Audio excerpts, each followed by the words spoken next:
everyone, welcome to my studio. You're looking at some of the many tools we use to create jewelry. They will become very familiar to you as we proceed through these videos. I'm filming this series to serve as a guide for you to learn metalsmithing. It's a splendid field with lots and lots of opportunity for you. My name's Melanie Klein, and I've had the great good fortune of spending my lifetime designing, creating, manufacturing, and selling the jewelry that I make at the bench. I've learned a lot about all aspects of this industry, and I look forward to passing this on to you. It's important to know that many amazing metalsmiths through the ages have paved the way for you to achieve success as an artist and a craftsman. They've established an industry that's well respected and have created a marketplace where you can successfully sell your work.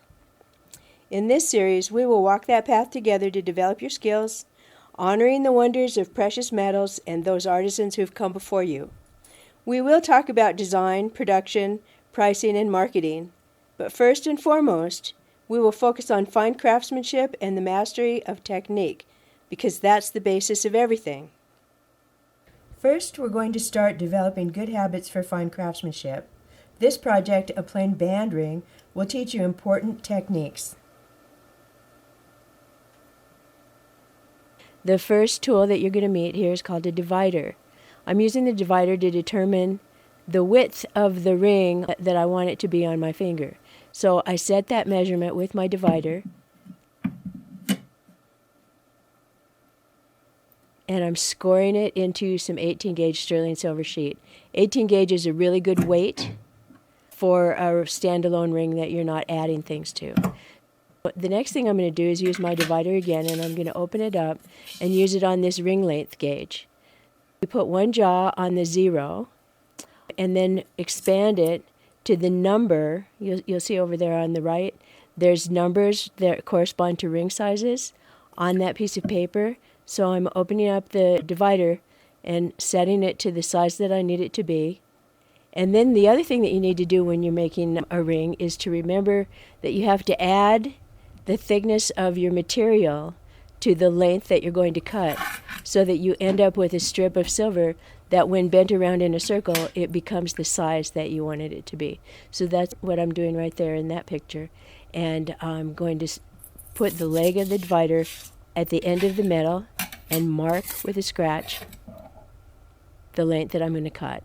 And the next thing I'm going to do is cut this out with a jeweler's saw.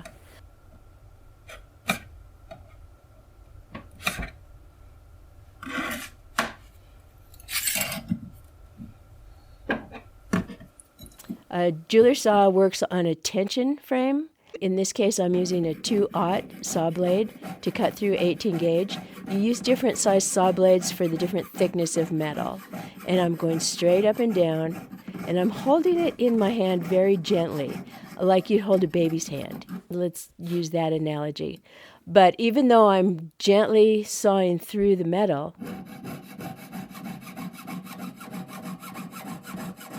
and I'm not pushing it, I'm just guiding it, my top hand, the one that's at the top of my bench pin there that's holding the silver, is actually pushing down hard to make sure that the silver doesn't ride up and down off of that bench pin while I'm sawing.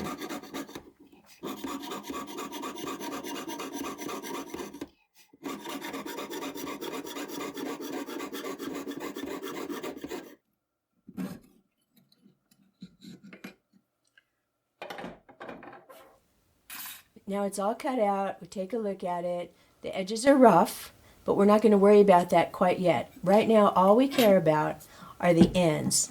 We want the ends of this piece of metal to be nice and flat and square, because the next thing we're going to do is bend them around together, and they need to fit really tight, and I'll explain why that is in a minute. You're looking at a file that we call a bastard file, and the thing that's important to know about this file and all files is that the cutting motion, the teeth of a file, are set up to cut from the top of the file to the handle. We're looking to create a nice flat surface. Now think about this. It only makes sense to hold the file flat.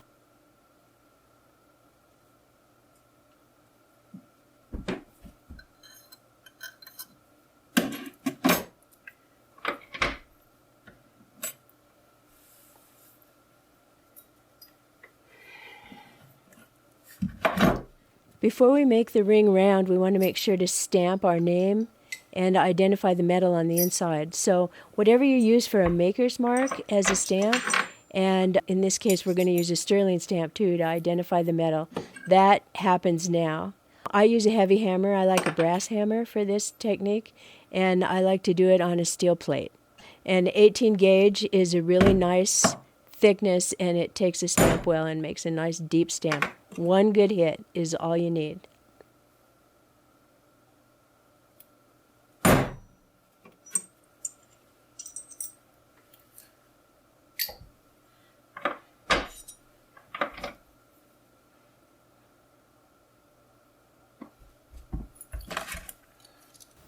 The next tool you're meeting right now is called a forming pliers. You can recognize the forming pliers because one jaw is round and the other jaw is flat. And it's very good for forming a curve. And also, if it's used correctly, it won't put any marks into your metal. So what we're going to do is kind of think of the round jaw as a finger, and we're bending it so that we're creating an inside of the ring and an outside of the ring. The inside of the ring is where we've got the round jaw, and the flat jaw is what has a hold of the outside of the ring. We start at the ends, start to bend it into itself this way, both sides. And we're not going to be too concerned about making the ring exactly round right now because we have other tools for that after it's soldered. Right now the main focus is to bring those two ends together nice and flat. And not only do they meet, but we also have to make them have some tension between them so that they're pushing against each other. You really need to know a couple of things about soldering, and one of the main ones is that solder will never fill a gap. The first rule for soldering is that you have got to have a good fit. Everything that's getting soldered has to make good contact, and that's what we're striving for right now with the pliers. And if it comes in a little bit sideways, you can use those pliers to straighten it out. And now you can see that it's come together, not all the way, but they're about to line up. We can do a little bit more of this work with our pliers, and then we're going to switch to a rawhide mallet. And that mallet will bring it together the rest of the way. The way you use a rawhide mallet is to hit one side and then hit the other side. And you do that back and forth, until one side goes under the other, and then you snap it apart and you do it again. And that is the motion that helps you build the tension that you need between the two sides so that you get a nice tight fit that's ready to solder. So again, one side, then the other side, until they all line up perfectly, top and from the side, on the inside, everywhere. And then that should be a good fit to solder. Now the next rule of soldering is that it has to be clean. Solder, if it's contaminated at all, will only sit there and frustrate you. I like to use this is sanding cloth. There's such thing as sandpaper and sanding cloth. I like sanding cloth because it stays cleaner. What we have to do is we have to clean the metal really well where the solder is going to flow. A lot of times there's dirt and grime stuck in your sandpaper and you're actually contaminating your metal and you didn't even realize that that's what you were doing. So that's why I like the sanding cloth. It's coarse, but it's very flexible and it lasts forever. But you can also bend it like this and use it on the inside of your ring because the inside needs to be clean too, under that seam. When you're first learning to solder, it can be tricky, but it's also really fun. You just have to remember certain rules and you will never fail. The first rule, good contact for a perfect fit. Solder won't fill the gaps no matter how hard you try. The second rule, the area has to be clean and uncontaminated. Number 3, next, use the correct flux. This is a yellow flux that's called Floron. I believe Rio Grande calls it Mighty Flux. This is the one I prefer when soldering precious metals together. We'll use other fluxes for different projects, and I'll explain those in future videos. The flux promotes the flow of solder, and you'll have a problem if you forget this step. The last rule, the solder is attracted to the heat. It will flow to the hottest spot and you control it with your torch. Personally, I always use sheet solder. It can be purchased as hard, medium, or easy. This doesn't refer to the difficulty of use or to its strength. It's all about the melting temperatures. Hard solder melts at a higher temperature than medium, and easy melts at the lowest of the three. Later I'm going to teach you why it's important to use hard solder most of the time and easy solder almost never. So we begin by cutting our solder into little squares and place them down on your soldering block. I use a solderite pad on the top of fire bricks to protect my bench. Flux the area generously where you want the solder to flow. Now light your torch and heat that liquid until your flux is crusty. Pick up your solder pick and learn to use the torch in your left hand if you're right-handed. Vice versa, obviously, if you're left-handed. But I want the torch in your less dominant hand. Now with your torch, hover your torch over the little squares until one turns into a ball. And come in and touch that ball with your soldering pick as you move the heat away. The ball of solder will stick to the end of the pick. Now evenly warm the ring with your torch and then place the solder on the seam so it's touching both sides. Continue to heat evenly. Remember, if you overheat one side, that's where the solder will flow. Because of that soldering rule, the solder is attracted to the heat. When the solder is melted, change the direction of your torch to draw the solder toward the edges, and then position the ring so that you can heat the underside of the seam to draw the solder all the way through. You've just created a strong connection. We're going to use another technique now that's going to give us a similar result, but it's just a different approach. We start with a flux. We again are going to use these little squares, and the squares are called paillons. That's the correct term for them. So we're going to, here, let me show you again how we cut this solder. You make little fringes with your solder cutter. And then after you do the fringes, put those fringes up against your finger when you cut so that they don't go flying across the room. It gives you control there. We're going to use tweezers to pick up one of these little squares, the little paillon, and put it in place. And then we're going to lay the ring right on it with the seam centered on that square, making sure that that square is touching both sides. Remember that the solder is attracted to the heat. So if I heat one side more than the other, the solder is going to run on that side instead of up the middle. We have to keep our heat nice and even. And it might be that you've run into a problem in the past of having your seam open up, your solder seam, you're heating it, you had it nice and tight, and then suddenly it wants to open. I suggest that you heat the back of the ring first before you start heating the front so that it sort of anneals the back. Now watch. Here's when this flux is ready to receive hard solder, it gets black and spiderwebby looking. So watch that flux a minute, and watch that solder just run right up when it's black and spiderwebby. We're almost there. There it went. And it's running up because it's attracted to the heat. Now what I started to say was if you anneal the back of the ring, and this is true for bezels too, if you anneal the back first, it won't open up because, see, metal has a memory. And if it used to be flat, it kind of wants to be flat again. So it wants to flatten out. But if you anneal it, it softens it up enough that the metal memory isn't an issue anymore and you shouldn't have a seam open up on you. We'll talk about that when we get into more complex soldering too. But right now, you can see that the solder's run up the front and I've turned it inside out, run it into the back, and now I'm going to quench it and pickle it, and especially going to dry it. We want to make sure and dry it really, really well because we don't want any liquid on any of our metal tools.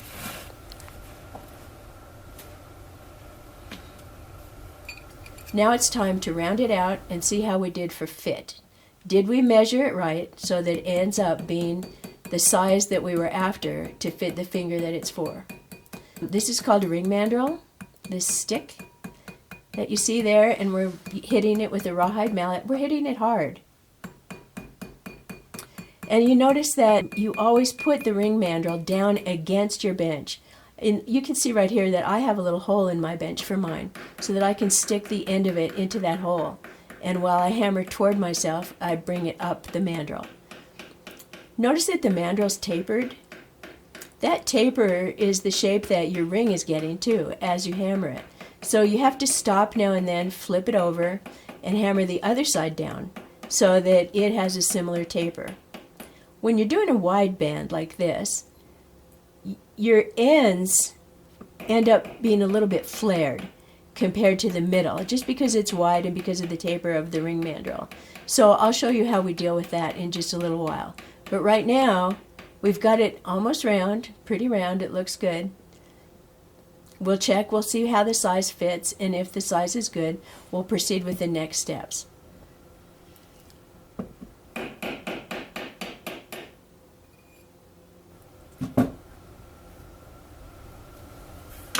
You can see it's round now. And the next step would be to, using a file or another tool that I'll show you, erase all evidence where that solder was in that seam. There could be some little bumps there from the amount of solder that you used and the way it flowed. So we need to get rid of that entirely. Sometimes it's easier to put it back on the ring mandrel to hold it for you while you do this. And the file that I'm using is called a half-round file, a half-round needle file. It has a flat side and it has a round side on the other side. We always use the flat side for something like this, where we're flat material and we're going on the outside of that with the flat side of our file. Again, watch, it cuts from the tip of the file to the handle. That's the stroke. When we move to do the inside of the ring, we'll use the round side of that file. But I'm trying to show you some progress here that's kind of blurry. I think it's going to get better in a minute. Continue. The other thing that you can't really tell is that I'm not going just flat across that seam. I'm following the curve with my file. You want to be careful not to wear it down so that you end up with a thin point from your ring. You just want to remove the evidence of the solder, and that's it.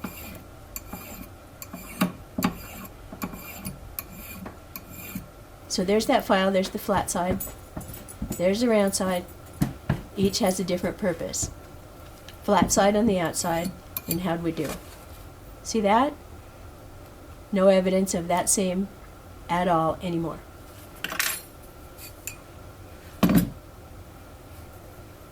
Now feeling around the inside. Is it sharp? Are there bumps from the solder? Is there something that I need to use that half-round file to get in there and take out any kind of inside lumps? Actually, I prefer this other tool. If you have a flex shaft, you may be familiar with what I'm about to show you.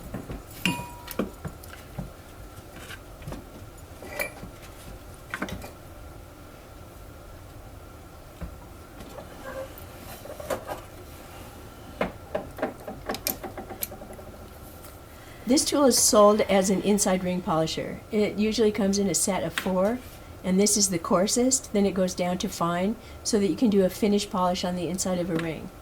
But the coarse is just right. It's like sandpaper, and it's just right for the inside of a ring when you want to disappear that inside seam. Now I want you to really notice my thumbs. See my thumbs? One thumb is pushing against the other thumb when I use a flex shaft tool, and that gives me control. And that is very, very important. And you will use that positioning of your thumbs together for 95% of what you do with your flex shaft. You can still see a little evidence of that seam. We have to work it just a little bit more. Round and round, in and out. Those tools do wear down, so if you try to be mindful and use like the top, but then use the middle and then use the bottom, you won't wear them out quite as fast as if you're just using the end. But it looks like we've just about got it.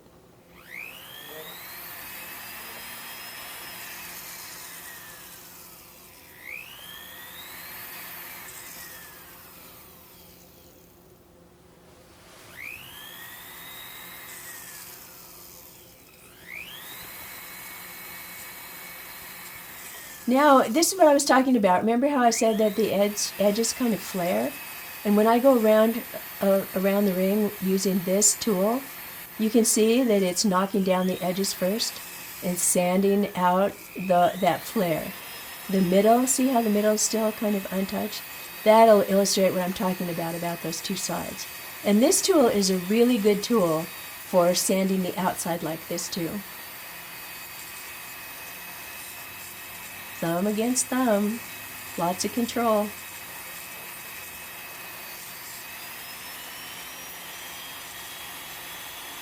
You notice when you're using a flex shaft also, most of the work that you're doing, you're pulling the tool toward you. That's where the action is, when you're pulling it toward you.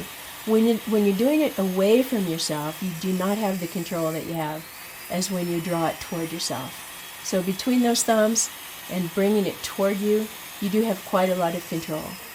And you can't see me, but I am definitely wearing safety glasses here, people.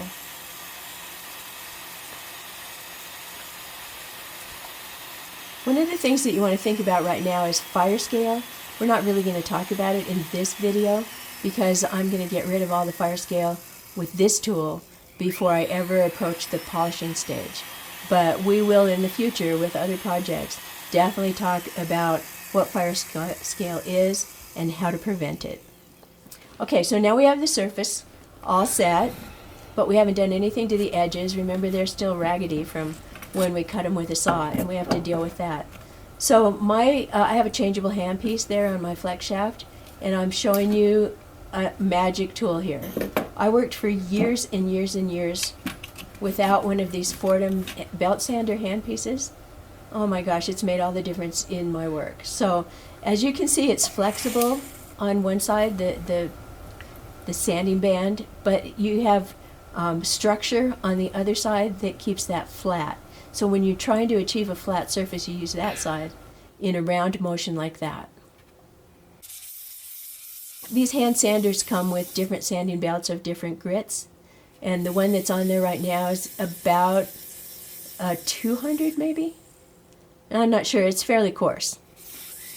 And your goal is to try to achieve an edge that when you reflect the light off of it, you don't see, and see right now, hang on, maybe I'm going to show you here.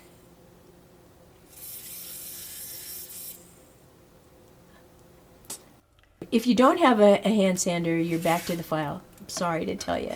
And again, you put it down on the bench and you work from the top of the file to the bottom of the file until you get a single reflection of the light all around the edge. Hopefully you'll be able to see that in this video.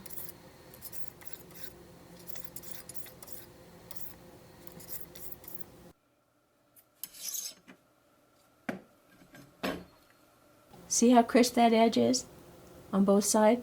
But you did raise a kind of a metal edge that's very sharp. So get in there with your half round file at this point and eliminate that.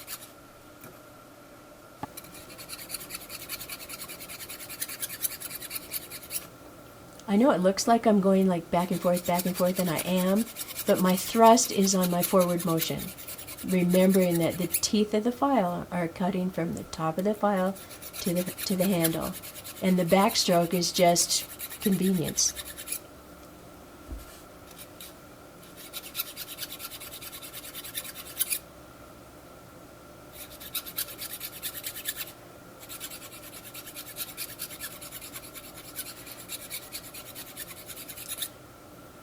So we need to start talking about polishing. I see a lot of questions when I'm on a forum or whatever about what compounds to use and how can I get a mirror finish. I don't really know. The thing that you need to know and understand is that a fine, high polish is the absence of scratches. You understand? You can't apply a high shine. It doesn't happen. You have to get rid of all the scratches that you've put into your project, a step at a time, and usually you start with different grits and work down to a fine grit.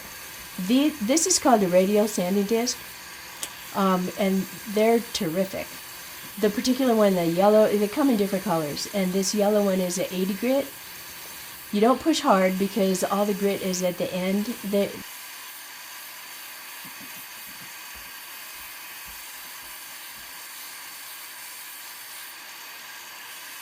What I'm doing right now is I'm getting in there, and all the scratches that I put in with that inside ring polisher sanding apparatus is taken out with a yellow wheel.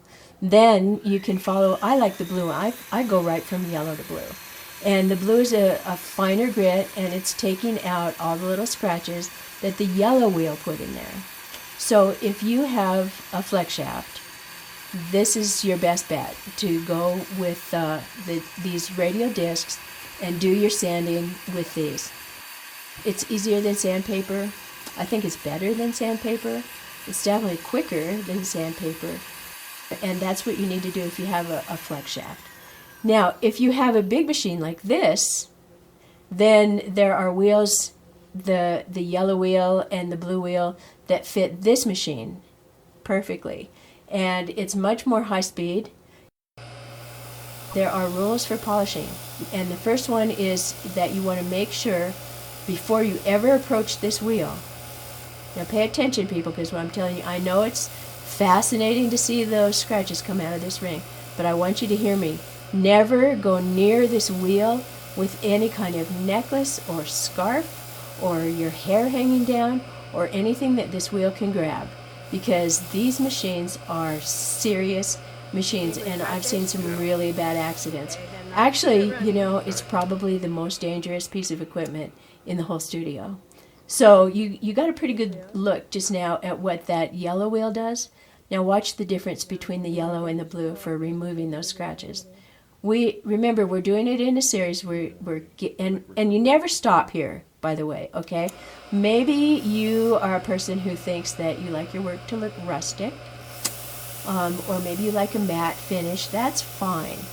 I want you to bring it to a high shine and then bring it back down if necessary, if that's your preference. Because I find that a lot of people say they like a rustic look because they don't know how to get a fine shine, or they don't want to bother. And there is a really difference in the look in the end. So go through these stages. Use your yellow wheel, use your blue wheel, get all those scratches out. And you will see as you use these, it will reveal any kind of imperfections that you might need to go back. Take a look at that. See the difference between the blue and the yellow? It will reveal the imperfections that you need to work on a particular area, even if you need to go back to a file. Now, this is called Tripoli, and Tripoli is a cutting compound. Now, there's a difference between a polishing compound and a cutting compound. This is a cutting compound, and it cuts away all those scratches from the blue wheel. So we keep replacing the scratches with different scratches. You follow me? They're getting smaller and smaller and smaller. And because our scratches are getting smaller, our shine is coming up. The way you use the trip is you charge that block of trip onto the wheel. That's what it's called, charging. And you keep a kind of a slurry on it as you polish. If this starts looking shiny, then it's stopped working at this point. And you stop and you charge the wheel again. And the other thing to really notice that I didn't mention before, and I should have mentioned right away, is that the only place on the wheel that you approach with your piece of jewelry is the bottom quarter. You see, the wheel is spinning toward you when you're using this, and you're down there in the bottom quarter, and that's the only part that's safe to use on that wheel.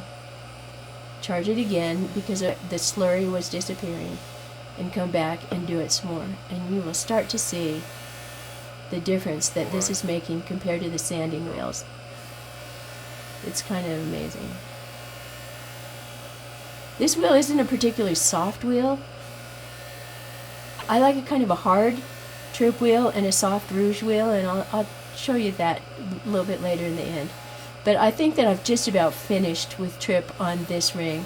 So I'm starting to polish off that slurry that I was talking about. And I want to show you that it is starting to shine. And a lot of people stop here thinking that this is a mirror finish, but it's not. Wait until you see what rouge does. Now remember what I said, this is a cutting compound. Rouge is a polishing compound. It's really important that you know the difference because you never want to mix them up. If you get trip on your rouge wheel, look at that. See that gleam? That's not a special effect.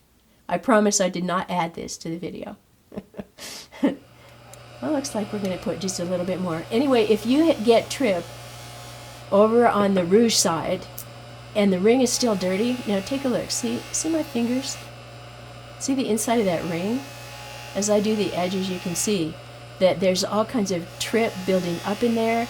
There's trip building up on my fingers. There was trip on that stick that I was just using. I can't use any of those things over there on the rouge side, or I will screw up the whole concept of polishing with rouge. So what I'm going to do is catch these edges really good, get them nice, beautiful, gleaming, and then I'm going to go wash everything. See that shine? I'm going to go wash everything. Now I have an ultrasonic and I use ammonia and hot water in it, but you can use an ammonia and hot water in a glass and let it sit in there for a little while and then hit it with a soft toothbrush. Just make sure that you get every bit of that gunk off of your fingers, off of your ring.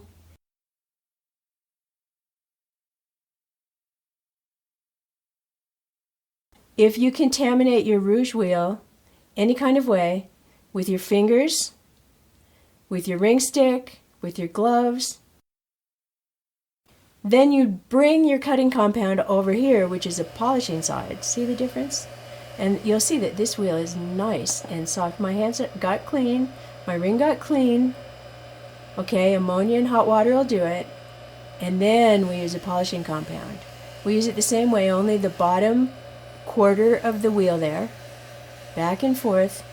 No stick is necessary. It doesn't get hot on the rouge side. Friction makes it get kind of hot on the trip side, which is why you saw me using that stick. But on the rouge side, it's not as hot. It doesn't create the friction it does because it's not cutting. It's just polishing. Those microscopic little scratches that the trip wheel left are disappearing with the red rouge. And in a minute, you're going to really see how this gleams. This is how you get a mirror finish, people.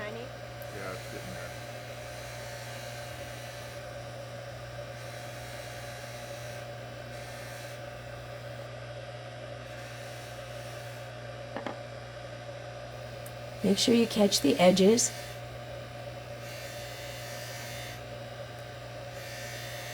Hold tight. This wheel wants to grab, especially when you're trying to do these edges. So you want to hold real tight and watch for the gleam everywhere. We don't ever want to see sandpaper marks, file marks, saw blade marks on a finished product. Get it all gone, and this is how you do it.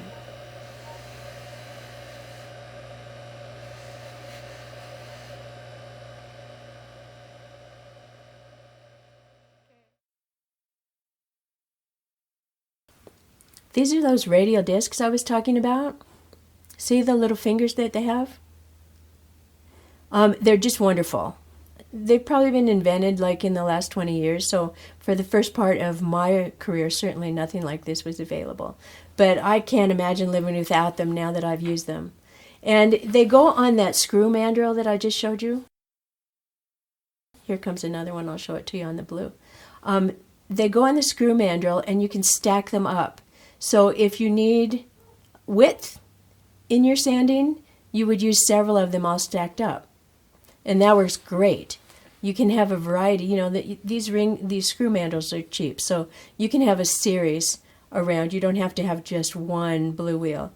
But that's how thick that one is. It's probably got 4. But when I need to get into really fine little crack, there's nothing like a blue wheel. And what I do is put it in my flex shaft. Obviously, they're all going to my flex shaft. But I just put one of those little radial discs in my flex shaft, see, on the screw? And that will go into all those little crevices that you just can't get, that I know of, any other way that's as easy as this. There's a picture of what the blue wheel looks like on your big machine. This is how they come. So it doesn't come individual like the ones for your flex shaft. This comes a big solid chunk for your polishing motor.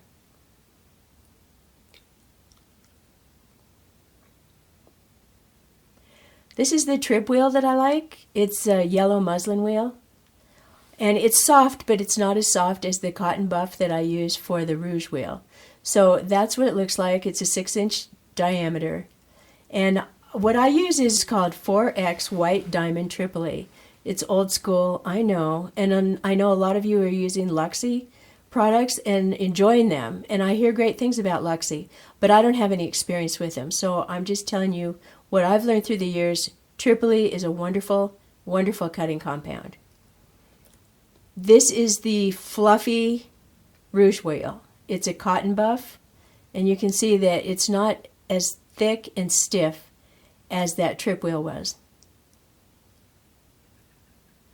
And between the trip and just Jeweler's Red Rouge, you saw what it'll do for a mirror finish.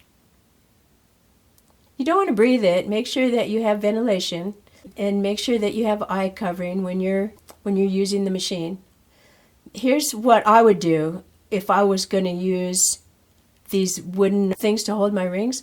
Write trip on the bottom of the one that's going to be the trip one.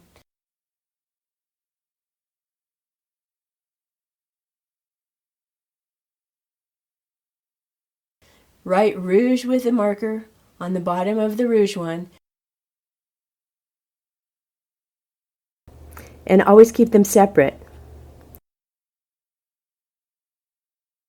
So, to review what I've covered in this video, click on the links in the comment section below. There you're going to find step-by-step instructions for the ring we just made and printable polishing and soldering rules for your own studio.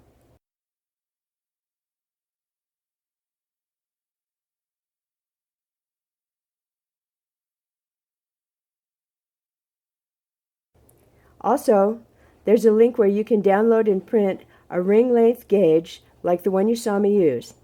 And be sure when you print it to check it, because it should measure 3 3/4 inches to be correct.